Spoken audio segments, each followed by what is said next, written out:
কিভাবে প্রতিষ্ঠিত হলো শ্রী শ্রী নিগমানন্দ সারস্বত আশ্রম এবং কিভাবে গড়ে উঠল নিগমনগর, জানুন বিস্তারিত। হে প্রভু নিগমানন্দ, দাও প্রভু আনন্দ, নিরানন্দ লও কারিয়া। ঠাকুর শ্রী শ্রী নিগমানন্দ পরমহংসদেব হলেন ভারতীয় আধ্যাত্মিক জগতে অন্যতম শ্রেষ্ঠ মহাপুরুষ।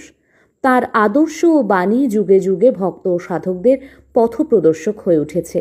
1880 সালের 18ই অগস্ট ঝুলন পূর্ণিমা তিথিতে নদিয়া জেলার কুতুবপুরে শ্রী শ্রী ঠাকুরের আবির্ভাব।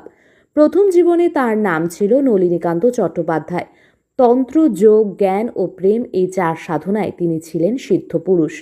ভক্তদের কথায় তিনি হলেন বটবৃক্ষ, আর তার শীতল ছায়া এলে হৃদয় জুড়িয়ে যায়, পরম আনন্দ প্রাপ্তি ঘটে, মেলে পরম সুখ। আজ দিনহাটা মহকুমার নিগমনগরে পরম প্রেমময় ঠাকুর শ্রী শ্রী স্বামী নিগমানন্দ পরমহংসদেবের 146তম শুভ আবির্ভাব তিথিতে নিগমানন্দ সারস্বত আশ্রমে সারাদিন ব্যাপী নানান আচার অনুষ্ঠানের মধ্য দিয়ে উদযাপিত হয়। অসংখ্য ভক্ত সমাগমে শ্রী শ্রী ঠাকুরের আশীর্বাদ ধন্য এই স্থান হয়ে ওঠে আনন্দপুরী।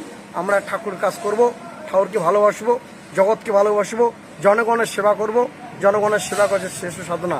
ঠাকুর নিগমানন্দ তন্ত্র, জ্ঞান, যোগ, প্রেম চারটে সাধনার সিদ্ধি লাভ করে আমাদের জন্য অমৃত নিয়ে আসছেন। আমাদের ঘরে ঘরে অশান্তি, কিন্তু ঠাকুর নিগমানন্দ সদ্গুরুর কাছে আসলে শান্তি পাওয়া যায়, আনন্দ পাওয়া যায়। এবং আমাদের সেখানে ঠাকুর নিগমানন্দে বলছেন তারা একজনই মুক্তি লাভ করবি। ঠাকুর নিগমানন্দের সেই চারটে সাধনা করে মহামায়ের কাছে কন্ট্রাক্ট করে যাচ্ছেন।